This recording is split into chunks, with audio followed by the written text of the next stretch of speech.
अस्सलाम वालेकुम dear students, कैसे हैं आप लोग। आज का हमारा टॉपिक है लाइफ साइकिल ऑफ ब्रायोफाइट। बहुत इम्पॉर्टेंट टॉपिक है, इसको आपने गौर से समझना है, देखना है। टॉपिक की तरफ आने से पहले आप इस चैनल को सब्सक्राइब कर लें ताकि इस चैप्टर के जो आने वाले लेक्चर्स हैं वो आप तक प्रॉपरली पहुंच सके। हम टॉपिक की तरफ आते हैं कि लाइफ साइकिल ब्रायोफाइट का कैसा होता है। ब्रायोफाइट के अंदर लाइफ साइकिल होता है that show regular alternation of generation. तो ये regular alternation of generation show करता है। इसको हमने लास्ट टाइम डिस्कस किया था कि अल्टरनेशन ऑफ जनरेशन क्या है। हम कहते हैं कि दो जनरेशन्स होती हैं इसके अंदर, एक स्पोरोफाइट और एक gametophyte. Both these generation alternate with each other in a regular fashion. एक बाकायदा अंदाज में दोनों जनरेशन्स आपस में एक दूसरे से बदलती रहती हैं। इस प्रोसेस को हम कहते हैं अल्टरनेशन ऑफ जनरेशन। ये हमारा आगे एक लेक्चर आएगा, उसके अंदर आपने इसको डिटेल से देखना है कि ये प्रोसेस कैसा होता है और इसकी हमने सिग्निफिकेंस भी देखनी है। फिर हम बात करते हैं कि ब्रायोफाइट्स के अंदर जो अल्टरनेशन ऑफ जनरेशन है दैट इज़ हीट्रोमॉर्फिक। ये हीट्रोमॉर्फिक जो है वो जो अल्टरनेशन ऑफ जनरेशन है। कैसे हीट्रो मीन होता है डिफरेंट, क्योंकि दोनों जनरेशन जो होती हैं that are sporophyte and gametophyte, दोनों जनरेशन शक्ल सूरत के लिहाज से एक दूसरे से मुख्तलिफ होती हैं, टोटली या डिफरेंट होती हैं एक दूसरे से। तो इस लिहाज से हम कहते हैं कि ये हीट्रोमॉर्फिक अल्टरनेशन ऑफ जनरेशन है। तो क्या होती है स्पोरोफाइट, क्या होती है गमीटोफाइट। अक्सर स्टूडेंट्स के जो है ना ये प्रॉब्लम आपको होती है कि आप लोग अक्सर जो है ना ये तजब्जुब का शिकार रहते हैं कि पौधों में स्पोरोफाइट कहाँ पे है, गमीटोफाइट कहाँ पे है, कहाँ पे ये एग्जिस्ट कर रही होती है। तो यहाँ पे आप क्लियरली जो है वो इसको देखेंगे, यहाँ पे आप समझ जाएंगे। इसको आपने गौर से समझना है कि ये एक प्लांट बॉडी हमने ली है फ्यूनेरिया की, जो ब्रायोप्सिडा सबडोमियन से बिलोंग करता है, ब्रायोफाइट में से। तो यहाँ पे आप देख रहे हैं कि जो ये जनरेशन जो है ना आप देख रहे हैं, जिसमें आपको लीफ लाइक स्ट्रक्चर जो है नज़र आ रहे हैं, रूट लाइक स्ट्रक्चर आपको मिल रहे हैं और स्टेम लाइक स्ट्रक्चर जो है वो आपको मिल रहा है, दैट इज़ गमीटोफाइट। ये गमीटोफाइट है, आप देख रहे हैं यहाँ पे। उसके बाद आप देख रहे हैं यहाँ पे ये एक पार्ट है इसका दूसरा, और इस पार्ट के अंदर आपको तीन जो है वो पार्ट्स, तीन हिस्से जो है वो आपको यहाँ पे मिल रहे हैं, foot, seta and capsule. That part is differentiated as sporophyte. इस पार्ट को आप जो है वो स्पोरोफाइट का नाम दे रहे हैं। तो एक पौधा है, उसके अंदर आप देख रहे हैं कि गमीटोफाइट कहाँ पे है और स्पोरोफाइट कहाँ पे है। अब हमने दोनों के करेक्टरिस्टिक देखने हैं और दोनों को हम कंपेयर करेंगे कि दोनों फिर एक दूसरे से कैसे मुख्तलिफ हैं। हम आ जाते हैं गमीटोफाइट की तरफ कि व्हाट इज गमीटोफाइट।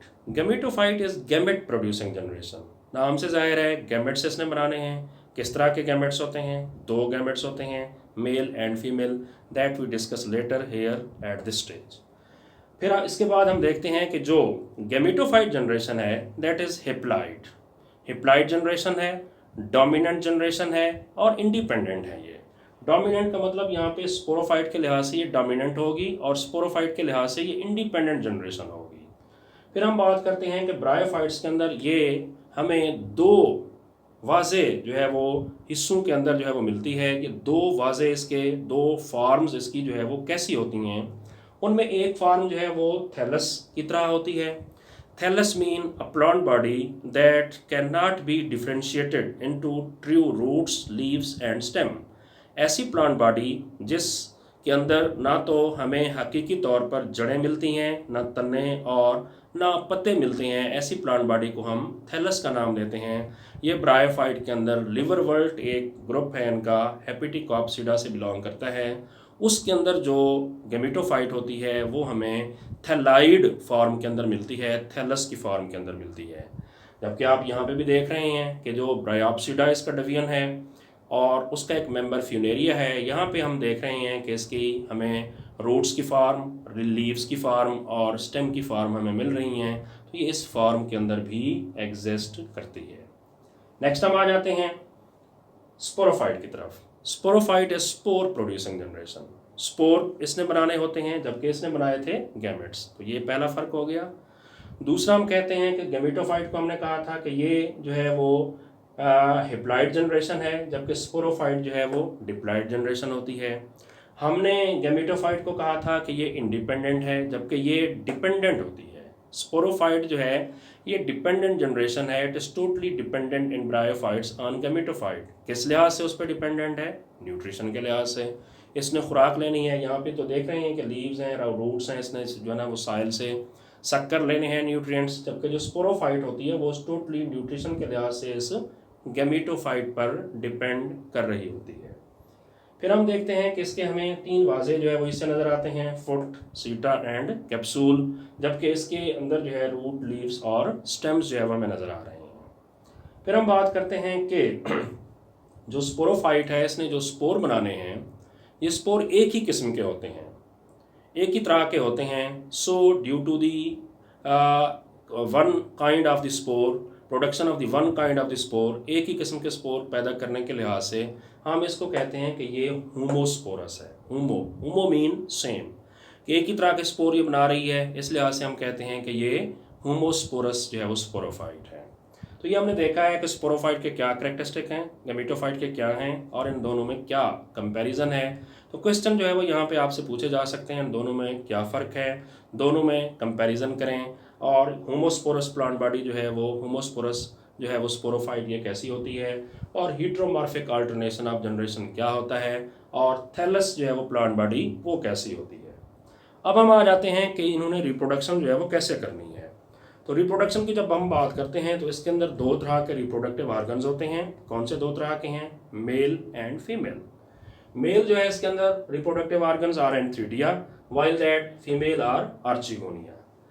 एंथ्रीडिया जो है इन्होंने बनाने हैं male gametes that are in the form of sperm और antherozoids, while that the female reproductive organs produce female gametes that are in the form of eggs. ये एग्स की form में होते हैं, दोनों का फ्यूजन होता है और फर्टिलाइजेशन होती है, जाइगोट बनता है, जाइगोट ने चेंज हो जाना है एम्ब्रियो के अंदर, और फिर एम्ब्रियो जो है वो चेंज हो जाता है नेक्स्ट जनरेशन के अंदर जो कि स्पोरोफाइट जनरेशन होती है।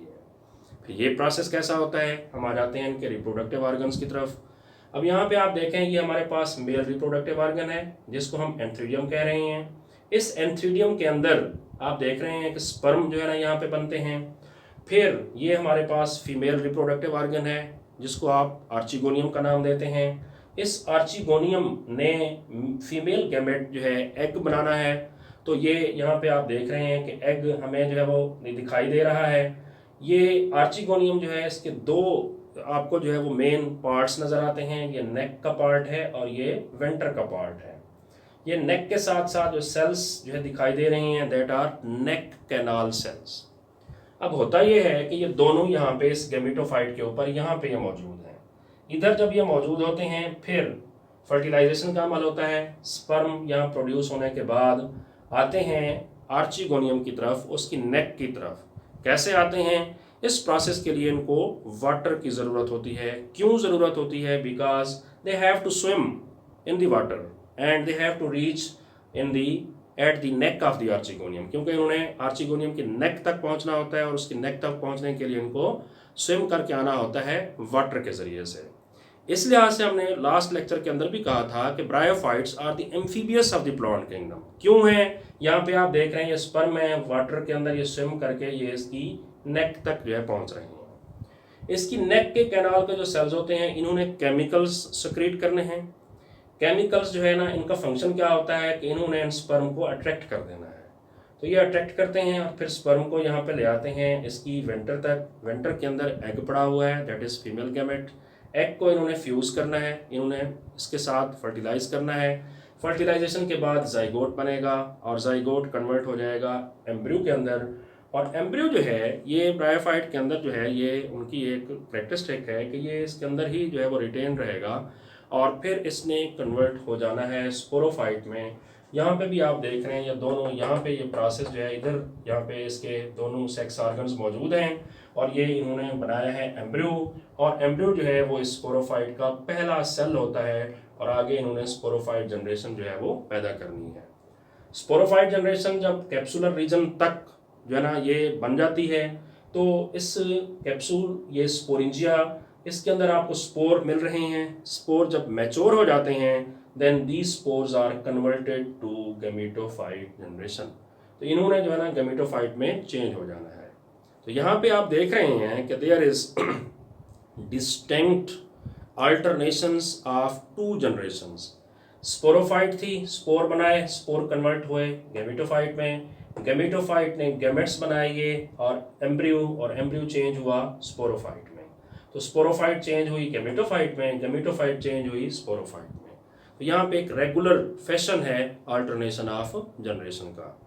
सो this is all about the alternation of the generation in the bryophytes के। ब्रायोफाइट्स के अंदर अल्टरनेशन ऑफ जनरेशन जो है वो कैसे और किस लिहाज से हो रही है।